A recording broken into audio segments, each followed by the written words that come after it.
Dave, a very good morning to you. I know it's very early over in Atlanta. The club have announced an update on the financial situation. So if you can maybe please start by giving an overview of where we are at now and maybe outline some of the key points from the statement. Yeah, good morning. And yeah, it's still morning even with you. So it really is early morning with me, Mal. But yeah, and so we've been working over the last probably couple of months now, as you know, Mal, really to try and pull together where we think things might be. Of course, there are many assumptions that we have to make in this, and these assumptions, as we know, over the last few months since we started, we first started projecting this, can change. So where we've got to just now with the statement is that the 10 million income hole or gap that we announced is now down to about 3.8 million in and of itself.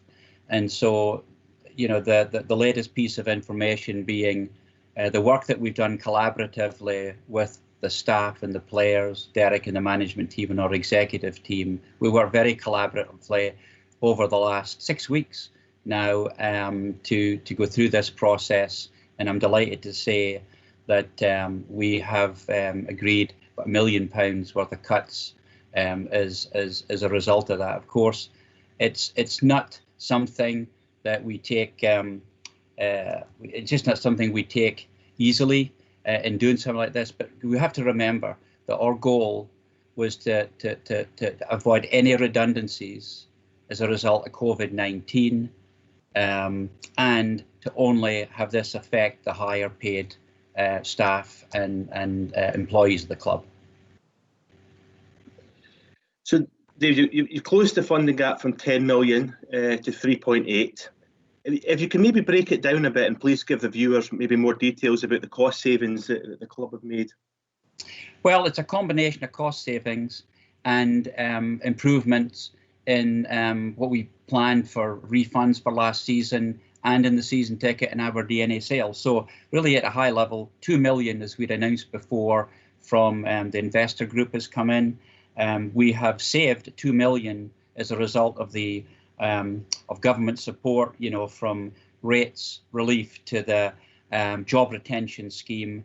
And, you know, we've really looked hard at the club and what we're spending and what we're doing. And there's also a number of savings within there too. So 2 million of savings and from there. We have about £1 million more of in season ticket sales or Aberdeen memberships that we had planned for. Aberdeen memberships have gone up by about 700 since the beginning of this, which is a really, really significant increase. Secondly, on the season tickets, what do you budget for at the beginning of this? Are we, you know, what will we sell? You know, the fans have been amazing. And would we sell, you know, 2,000, 4,000, 7,500? So there's £1 million of improvement in income than we thought. And that's just, you know, again, the fans, as I've said, have just been amazing throughout, and that's greatly appreciated. Also, we have saved about 200,000 from what we thought we might need to pay out in refunds for the last 4 games to both fans asking for refunds, which absolutely are entitled to do, and also our corporate hospitality and seasonal clients. So all of that together, along with the $1 million for the wage cuts, drops us down to about 3.8 million. I mean, you mentioned the number of different parties who have come together to reach this solution. So obviously staff, players, management, who all deserve enormous credit, supporters, the corporate clients as well. They've all done their bit. I mean, how important has this approach been, and how important is this approach still going to be going forward for the club? Well, you know, I think out of this kind of adversity, you know, there's a couple of approaches to it.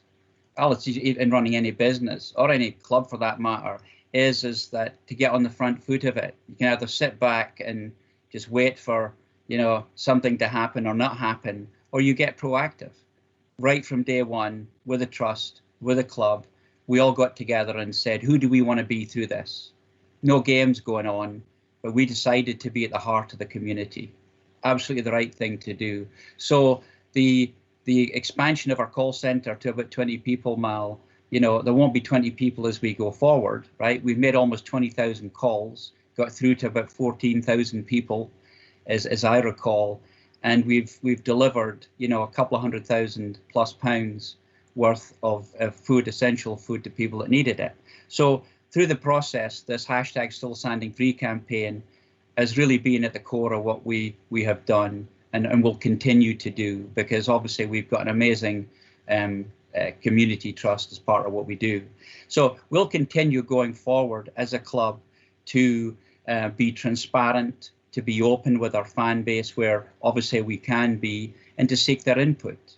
This two-way communication through social media, I think, has been well received, and it's important. It's not a one-way process. We have to use that platform.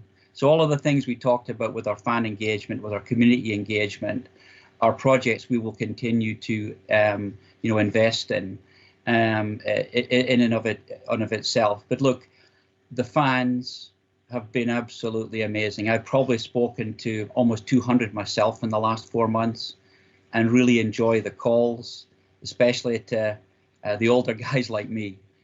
We talk about, reminisce over the old games and King Joey's goals. So yeah, everyone's played their part though. This has been collaborative, and that's the way it should be. Dave, you also mentioned in the statement that the club has outlined its aspirations to reach a target of 9,000 season ticket holders. We've also said that the stadium planning team have now assessed that we could accommodate 9,000. Is this the only way that people are going to be able to watch football for quite some time, you feel? Well, the short answer is we don't really know. We just have to take the best information we have at this point in time. And the best information we have at this point in time, having come out with an initial assessment of 7,500, right, is that the ticket office team, as well as our stadium management team, have got together, walked the stadium, looked at things like groups of families that we have as season ticket holders, potential season ticket holders, right, that sign up from here.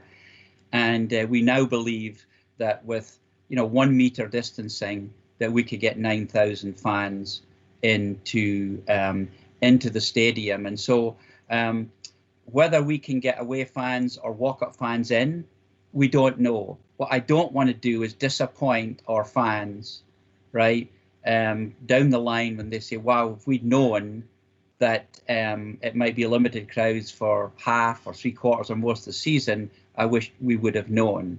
And so we're really just giving people a heads up that it's our view that we won't go overnight, Mal, from, for example, 7,500 to full stadiums. It's most likely going to be in increments. And if that's the case, then, at this stage, we will stop selling season tickets at 9,000 from what we know just now. Because, we really want to be sure that we can get everybody in that buys a season ticket. Dave, you also talk about a fine balancing act between making the necessary cuts but also maintaining a competitive product on the pitch. Do you feel you've got that balance about right? Also, interestingly, not cutting our youth academy budget. How important is that longer term as well? Well, it's all important. Look, if all we did was cut, we'd probably, have less than 3.8 million. But we've also got aspirations this year to get to the later stages of the cup, or the cups, I should say, and do well in the league and qualify for Europe. Those are our aspirations and what we budget for. So in order, and in and of itself, achieving those goals gets you significant income. So we have to get this balance, Mal, between, making sure we're going to be competitive and saving costs, right? And so if we look at it, as we said in the statement, that we come into this season with a full squad.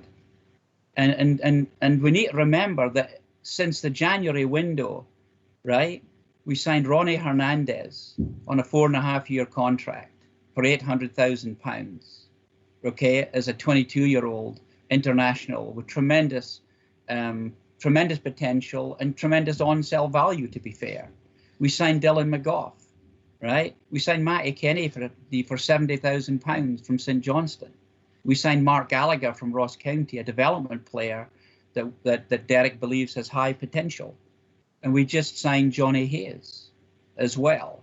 So we've got a lot of horsepower and a significant investment in the first team going into this season. And I'm delighted that we have, because we haven't had the usual 9-10 players out of contract, which other teams have had to deal with this summer. So the investment there, and the investments there in the football operation on the academy.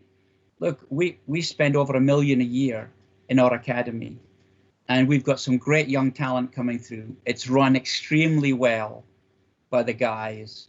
And that's not something that we want, having invested millions over the last few years, that we want to disrupt at this stage. So, however, the method behind our madness is that if we were to cut back in the investment in the football operation, it would tell in terms of players coming through eventually, and it would certainly tell in the ability for us to invest in the first team. So it's getting that balance, and I think we've got the right balance.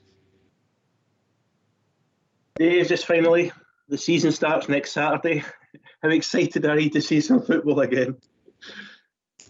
Been a while.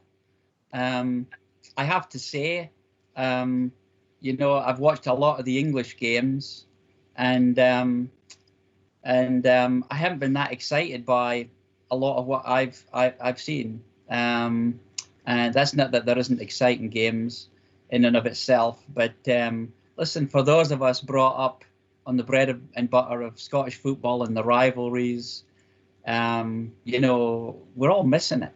We really are all missing it. And certainly when I talk to the fans. But look, this has happened. COVID-19 has happened.